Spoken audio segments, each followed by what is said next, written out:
PMC software. And right now, the topic is logical fallacies in text, and that's what we are going to speak about today.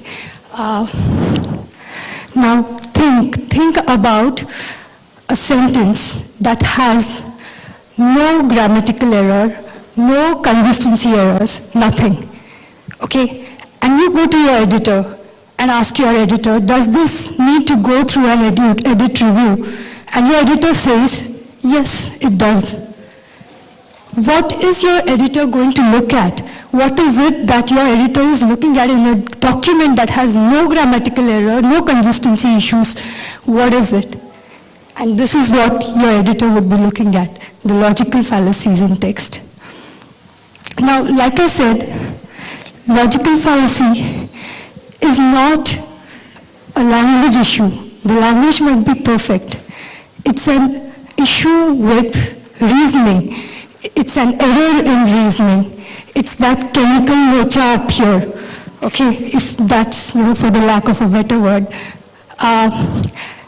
And there are many types of logical fallacies. There are over 600 logical fallacies that have been identified, and there are almost 6 to 7 different ways or bases of classification. And we are not going to go into etymology or the types of fallacies that are there. You can just Google it and you get hundreds of results. What Google will not tell you is how you will apply these fallacies to technical writing, and that's what we will discuss. So let's begin. Now, the first fallacy that we are going to look at, what is wrong with this? There is a question and there is an answer. If you look at it, it's perfect. There is a question, an answer that is grammatically correct, everything is in place. But if you see, there are 2 sentences, almost 15 words, say around 60 characters wasted because this entire thing that is written here is not really answering the question. And why is that? Because it is going round and round in circles, and they are using a synonym of what they are trying to explain it. So when I say, now the moment I say they are going in circles, this is a circular argument, and that's why it's also known as circular argument. And when I say this, everybody would be thinking, trying to draw parallel with technical writing examples, something like to click save, to save, click save, to exit, click log out, things like that. And so I'm not even going to mention those examples. Those are very simple. And everybody would know that, how it works, and everybody can associate, identify these examples.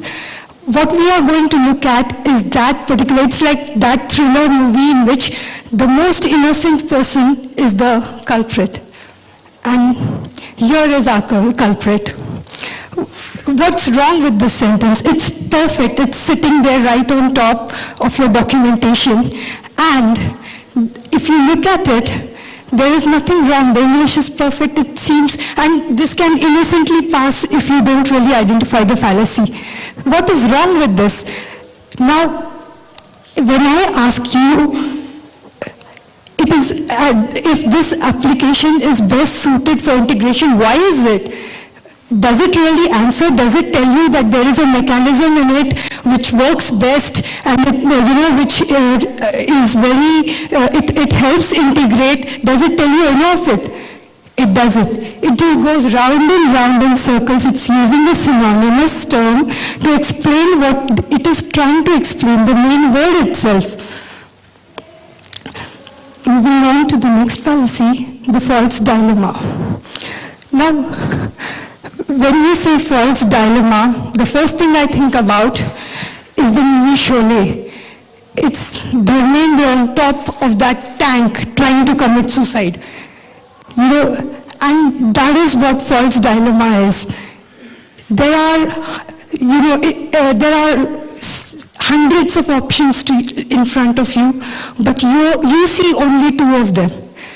There is no dilemma, there is no either or case, but you are made to feel as if there are just two choices you have, this or that. In the entire alphabet, I show you only two letters, A or B, now choose. Now the question is, can't you choose C, D? There is up to Z, 100 things that you can choose.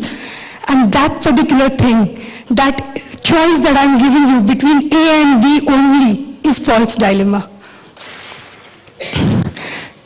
This is also known as either or fallacy because it usually happens when you use the case either or. Either this or something will happen. Either this or something else will happen. And here I am entirely not either for Congress or for BJP, but this is the perfect example that explains, the either or fallacy. But then again, sometimes it's not so easy to identify. If you have the word either this or that, it's very easy to identify this fallacy. But say you don't have that support of either or, you have to deduce what the fallacy is. In this particular thing, and that's why the beauty of this fallacy, or the most scariest thing about this fallacy is, it is very difficult to identify. In real life, in the regular life that you lead, when you are given two options, it's very difficult to identify that there are 100 other options. And here, that's what is happening. When you open your Facebook, you read something like this, there, you feel guilty about clicking each like, you feel guilty about posting blogs, you feel guilty. Whereas you have actually no reason to feel guilty, because it is not necessary that just because you are on Facebook, you don't love your family, you don't love somebody, that you can have both the things. It is not an either or situation, it's just a false dilemma created by this post. And that's why this is still an either or fallacy when it doesn't have the word either or. Maybe we can keep the questions right to the end. I'm so sorry, there are just 10 minutes. Now, in technical writing, thankfully, this case is not as, it's not a matter of life and death, but in real life, most of the people who suffer depression, who attempt suicides, they suffer from this false dilemma. They have what psychologists call it's called polarized thinking, and then you need to show them the other options that they have. That's all. You need to just nullify that situation of false dilemma. In technical writing, however, the most common place where you will come across this fallacy is when you update a document. There is already an either or situation in the previous version. You are updating maybe a paragraph somewhere else, and then you go and you update that sentence. Now, here, it's telling you that you can save something at either this place or that place. You go ahead and update it on page 23 or 39 or 129, where it tells you can save it in another place as well.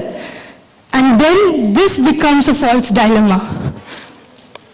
So, when a writer comes to me and tells me, Amrita, this has been previously edited, I have changed just one sentence, I usually read the entire document again, because this one sentence can cause false dilemma.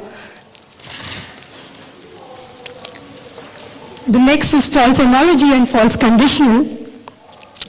You see this everywhere you go. This contains 50% less fat, this is like this. So 50% less fat, less than what? And this is incomplete comparison. And this is a type of false analogy. Now, this is I have taken only incomplete comparison because this is most relevant to technical writing. In technical writing, this is what happens many times. And when I show you the sentence, you will be surprised to see how many times you have probably seen this and overlooked it in many documents. This is that sentence which is actually a fallacy. It doesn't tell you what you are comparing it with. Better than what is my question. And it doesn't answer it. Okay. Then coming to false conditional, you have this sentence where a condition is created where there is absolutely no condition. I begin with, if you have an overview of the product, the particular thing will tell you something. But that it is, is it necessary to have a if-then condition there? No. It's just saying something. The information in this section helps you install and use the product. That's it. That's why it's a false conditional. Now, if in case you don't have the overview of the product, is the document going to stop you from reading the installation procedures?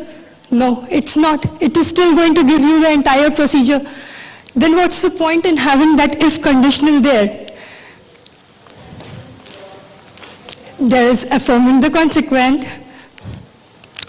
Now, this happens when you try to follow MSTP. Usually, MSTP compliance tells you that you need to have the purpose first, and you reverse the entire thing.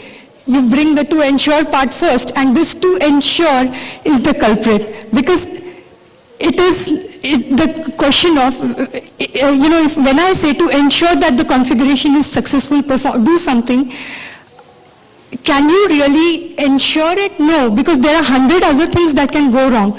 It is the dilemma between the necessity and sufficiency. Something might be sufficient to do something, but is it necessary? Or something might be necessary to do something, but is it just sufficient to have that much? So when you rewrite it, instead of saying to ensure, it's better to use for something to be successful, do something. Now, and I'm very sorry, I apologize for the spelling, the typo there. I can't do anything about it. The news should actually have just one O. But then, okay, this is one of the good fallacies that we have, that we can use, not in this case, of course. Here it is entirely wrong. It has been used to highlight something. When I say, if I've got two bad things happening, and I don't want to say that what I'm doing is bad, I'll just say that, okay, that person is doing it worse. So I become good automatically. This is that fallacy. Not as bad as argument. And this, you can use it in your technical documentation, but remember that people will be there who are spotting it. When you say something is not as good as something because, mine is better. My product has some lag, but it is better than the 1 hour lag that other products have. And this is still a fallacy, but we always use it to highlight our thing.